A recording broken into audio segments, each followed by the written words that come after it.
Welcome to Sara with stories. இன்னைக்கு நம்ம பார்க்க போகிற கதையோட பேர் அதிர்ஷ்ட ரோஜா. ஒரு அழகான கிராமத்தில் தேவர் அப்படின்னு ஒருத்தர் வாழ்ந்து வராரு. அவருக்கு வீணை வாசிக்கிறதுல ரொம்ப இஷ்டம். அது மட்டும் இல்லாமல் அவர் தான் சிறந்த வீணை வாசிப்பாளர் அந்த சுத்துப்பட்டு கிராமங்கள்லேயே.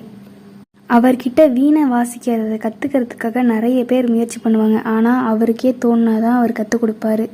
அப்படி ஒரு நாள் சீதாபதி அப்படின்னு ஒருத்தர் அவரோட குழந்தைகளுக்கு தேவர் வீணை வாசிக்க கற்றுக் கொடுத்தா நல்லா இருக்கும்னு நினச்சி ஒரு நாள் அவர்கிட்ட கூட்டிகிட்டு வராரு. ஆனால் தேவர் அவங்களுக்கு வீணை வாசிக்க கற்றுக் கொடுக்க முடியாதுன்னு மறுத்துடுறாரு.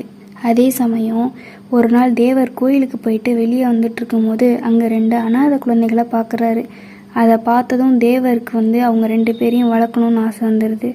அவங்கள வீட்டுக்கு கூட்டிகிட்டு போய் அவங்களுக்கு தேவையான உணவு உடையெல்லாம் கொடுத்து அவரோட வீணையும் 2 கொடுத்து அவங்கள வாசிக்கிறதுக்கு கற்றுக் கொடுக்குறாரு. அவங்களும் சிறப்பாக வீணை வாசிக்க கற்றுக்கிட்டு வராங்க. இதை பார்த்த சீதாபதி, என் மகள்களை விட இவங்க என்ன உயர்ந்துட்டாங்க, பணத்திலையா அந்தஸ்துலையா அப்படின்னு போயிட்டு தேவர்கிட்ட கேட்குறாங்க.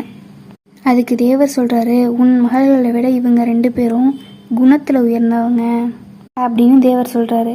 இந்த 2 குழந்தைங்க பேர் கலா, பாலா. உடனே சீதாபதி சொல்கிறாரு, அவங்க 2 பேரையும் ஒற்றுமையை நான் பிரிக்கிறேன், அவங்க அப்படி ஒன்றும் குணத்தில் உயர்ந்தவங்க இல்லைன்னு நான் நிரூபிக்கிறேன் அப்படின்னு சொல்லி சீதாபதி சொல்கிறாரு. அதை கேட்ட தேவர், சரி, இது என் வீணை மேலே ஆணை, நீ ஒருவேளை அப்படி நிரூபிச்சிட்டினா நான் வீணை வாசிக்கிறதே விட்டுறேன், என்னோட கலையையே நான் விட்டுறேன் அப்படின்னு தேவர் சொல்கிறாரு. சீதாபாதியும் இது ஒரு லட்சியமாகவே எடுத்துகிட்டு அவங்க 2 பேர்கிட்டையும் போய் பேசுகிறாரு. ஒரு நாள் தனித்தனியாக ஃபஸ்ட்டு கலா கிட்ட போய் பேசுகிறாரு சீதாபாதி. கலா கிட்ட ஒரு நீல ரோஜா பூவை கொடுத்து, இது ரொம்ப அதிர்ஷ்டமானது, இதை உன்னோட வீணையில் மறைவாக வச்சிரு, நீ நல்லா வாசிக்க ஆரம்பிச்சிருவ, அதிர்ஷ்டம் உன் பக்கத்தில் இருக்கும் அப்படின்னு சொல்லி கொடுக்குறாரு கலா கிட்ட. கலாவும் அதை வாங்கிட்டு போய் தன்னோட வீணையில் பொருத்துறா.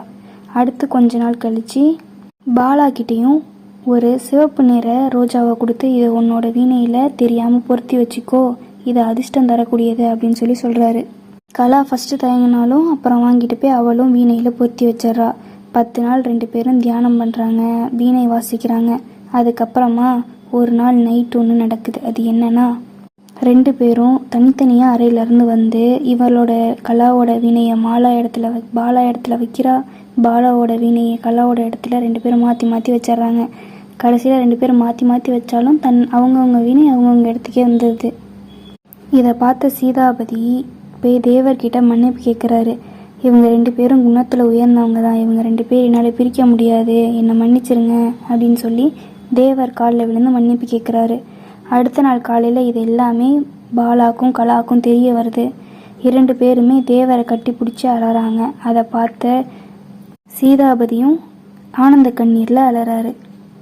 இந்த கதையிலேருந்து நம்ம தெரிஞ்சுக்கிறது என்னென்னா, கெட்டவங்க எது பண்ணாலும் குணத்தில் சிறந்தவங்களோட வளர்ச்சியை தடுக்கவே முடியாது. நன்றி.